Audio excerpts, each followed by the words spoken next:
ഒരിക്കൽ പെൻസിൽ റബ്ബറിനോട് പറഞ്ഞു, എന്നോട് ക്ഷമിക്കണം.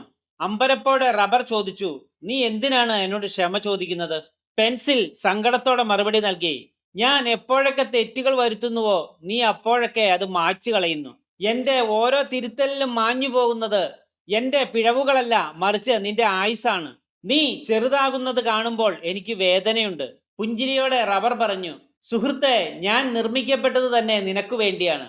എന്റെ ഓരോ തരിയും ഇല്ലാതാകുന്നത് നിന്റെ വളർച്ചയ്ക്കു വേണ്ടിയാണെങ്കിൽ ആ അസ്തമയത്തിലും ഞാൻ സംതൃപ്തനാണ്. ഓർക്കുക, ജീവിതം അളക്കപ്പെടുന്നത് രണ്ടു തരത്തിലാണ്.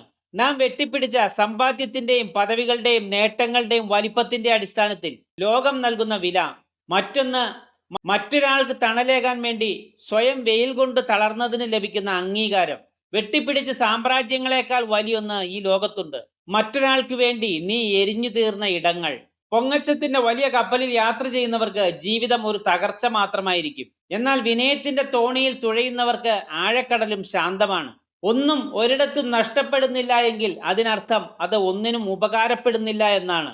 വസ്ത്രമാണെങ്കിലും ആഭരണമാണെങ്കിലും അത് ഉപയോഗിക്കപ്പെട്ടെങ്കിൽ മാത്രമാണ് അതിന് മേന്മയും അർത്ഥവും ഉണ്ടാകൂ. തുരുമ്പെടുത്ത് നശിക്കാൻ വേണ്ടി നിലവറകളിൽ ഒളിച്ചിരിക്കണമോ അതോ മറ്റുള്ളവർക്ക് ഉപകാരപ്പെട്ട് തേഞ്ഞു തീരണമോ എന്നുള്ളത് നമ്മുടെ തീരുമാനമാണ്. ഓർക്കുക, എത്ര സുരക്ഷിതമായി പൊതിഞ്ഞു വെക്കുന്നു എന്നതിലല്ല, എത്രത്തോളം ഉപകാരപ്പെടുന്നു എന്നതിലാണ് ഒരാളുടെ വലിപ്പവും മേന്മയും തീരുമാനിക്കുന്നത്. ജീവിതം ഒരു പെൻസിൽ പോലെയാണ്. ഇടയ്ക്കൊക്കെ തെറ്റുകൾ സംഭവിക്കാം.